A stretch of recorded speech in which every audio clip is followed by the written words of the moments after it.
Hello world! Thank you for clicking on that clickbaity title. My name is Leon Neal. I am a self-publishing sci-fi author, and today we're going to talk about what Tim Pool, my favorite independent journalist, got wrong about Andrew Yang's freedom dividend. Before I get started, I just want to make it clear that I'm not sponsored by anyone, nor am I shilling for anybody. I'm just a big fan of both Mr. Poole and Mr. Yang, and I wanted to address a few points that Mr. Poole has brought up during his coverage. First, let's look at Mr. Poole's position. May I call you Tim? I'm just going to call you Tim. So, Tim's position is that freedom dividend will disincentivize workers and cause inflation. Tim exemplified this conundrum with a fast food restaurant owner who needs to pay increasing wages to compete with the payout by the freedom dividend.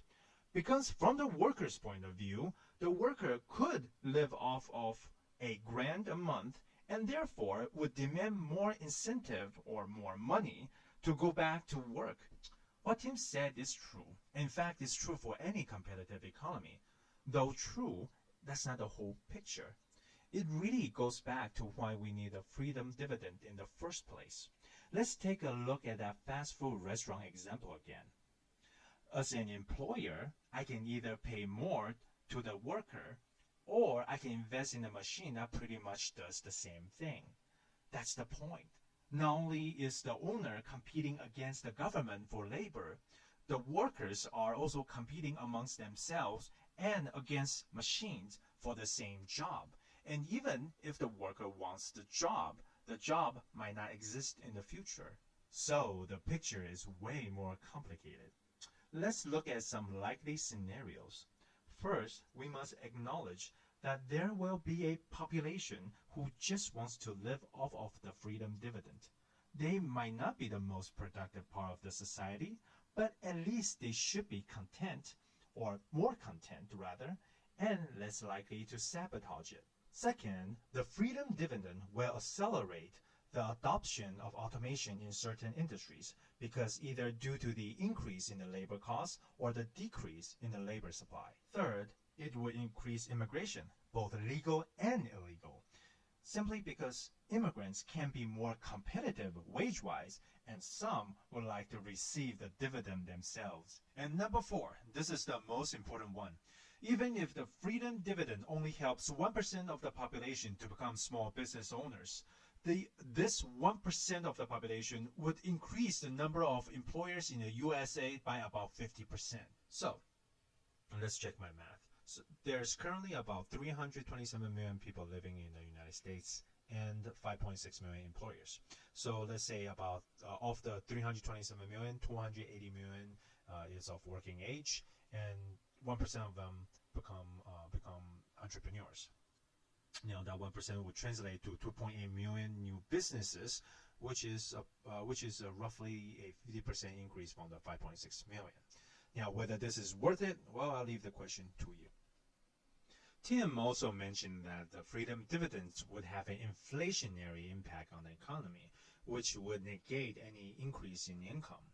Now, Tim gave an example of this, which he said that the restaurant owner would have to pass the increasing cost of the labor to the customer by increasing the price of the food and services. The presidential candidate Yang has addressed this by saying that the consumers are still price sensitive, and unless the entire industry collude to increase the price of food, this shouldn't happen.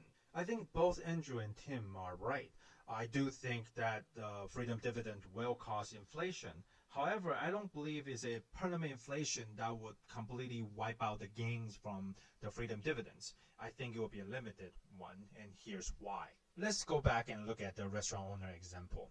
Let's say on the first day of the freedom dividend payout, half of the staff quit. So the restaurant owner would have to pay more to incentivize the staff from leaving or hire a new worker. This would in turn drive up the cost of the food and the service. However, over time, as the cost of automation decreases, the shortfall in labor can be made up by machines, in certain sectors that is. In some sectors, however, we would probably need a comprehensive immigration program to import skilled laborers that couldn't be replaced by automation. With that said, the freedom dividends would have a larger inflationary impact in areas with a smaller labor pool like the rural areas. Inversely, freedom dividends would have a smaller impact in areas with a larger labor pool like the metropolitan areas. This isn't difficult to imagine. Giving $1,000 to an executive in Silicon Valley would have less of an impact than giving $1,000 to a worker on a farm. In conclusion, is Tim correct when he said that the freedom dividends would disincentivize people from working? Sure, some people would like to take it easy and live off of that $1,000 a month. However, if the freedom dividends could help 1% of the population to become entrepreneurs, it would substantially increase the number of employers in the United States and, by extension, grow the economy. Is Tim correct when he said the freedom dividends will cause inflation? Sure, he's correct, but the impact will really depend on the local economy. So, everything I have discussed so far falls within the purview of capitalism, and the freedom dividends is part of this capitalist economy. It does not have the ability to change capitalism into socialism or communism. So what the freedom dividend does is change the dynamic of the competition in this capitalist economy, and hopefully this change is better than the one that we are heading towards. And that's my rant. Thank you very much for listening. If you like this content, please give me a thumbs up or leave a comment below. And that's all, world. Peace out.